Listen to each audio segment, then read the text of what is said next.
the fall. Patrick Allmond joins us now live from New York City. He's the founder and owner of Focus Digital Marketing, a go-to source for all things business. He's got a little insight for us on what the do's and don'ts are of social media. Patrick, thanks for joining us. Thank you for having me today, Kathleen. Absolutely. Hey, Patrick, how early is early enough or too early to start talking to your kids about what they're posting on social media? Well, as parents nowadays, we are getting our kids' technology devices younger and younger. I have a daughter, and I think we got her device starting in junior high school. But I know of elementary kids who are walking around with cell phones. And I think the lesson begins the very first day you get them a cell phone, because you have no control over what they're going to install, and it's very easy to make a very tragic mistake very early on. Absolutely. So when you are talking to your kids about that, when you're starting that conversation, what are some good rules of thumb to give your kids when trying to teach responsible social media use? What I would do, even before I gave my kid the phone, I'd sit down at the kitchen table, and I would say, here are the rules as a parent that I'm going to share with you. First of all, we know you're going to be on social media. That's not even a question. Realize that what you put out there is broadcast to the world, and it never goes away. You have no idea what you're going to be in the future. You might want to run for president. You might want to be in a beauty contest, but that stuff is going to stay out there forever. And they need to understand what forever is. Forever isn't I can hide it and it disappears. No, forever is if it's out there, someone's going to grab a screenshot of it, which is what happened to the pageant goer, and it's saved forever. And so that would be the very first lesson.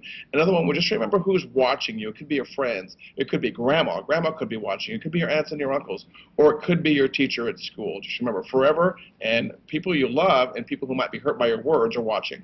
Absolutely. I remember that from when I was a kid. If you wouldn't show it to grandma, why are you showing it to anybody else? What do you say to the folks who say, why should it matter at all what Miss Teen USA posted 3 years ago? Why does it matter to us as a society? The pageant, the ladies who participate in the pageant and any kind of contest like that are generally held up as pillars of what is right and wrong. They're models for our young women. And the words they use in the past, present, and the future are going to impact women. There are girls younger than them using them as the role model. And so, yes, she did a mea culpa, and she did a brilliant thing, by the way, I think. She said, yep, I made a mistake, and that's not who I am now. But there are young women looking up to her as a role model, and they might think that language is acceptable. And unfortunately, like I said, she did a mea culpa, and she said it wasn't acceptable. Hopefully those young ladies will see that, you know what, she's allowed to make a mistake in the past. All of us make mistakes in the past.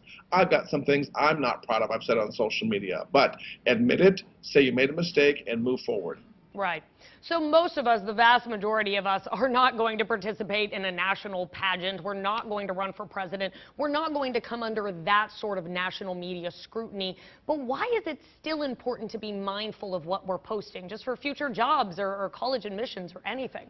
Exactly. That's exactly what I was going to say, is people are using social media now as part of the job application process. We already know that they can't have the login to your social media accounts, but security settings are really tricky, and even when you think some things are private, they may not always be. So I wouldn't be surprised if college they may not always be. So I wouldn't be surprised if college boards are using your Twitter updates and your Facebook updates and your Instagram updates and your Snapchats, and considering the type of character they're going to allow into the college. You're right, future employers are using it, and some employees are getting fired. There was a story I saw recently, I believe, about a sandwich franchise where someone said something disparaging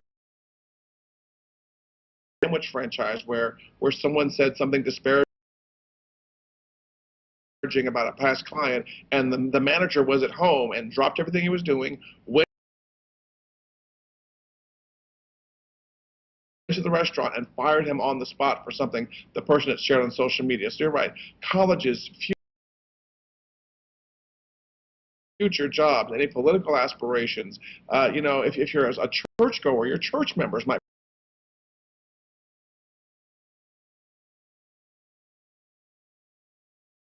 be reading those things. So all those things we talked about, even if we're not going to be president someday. Right.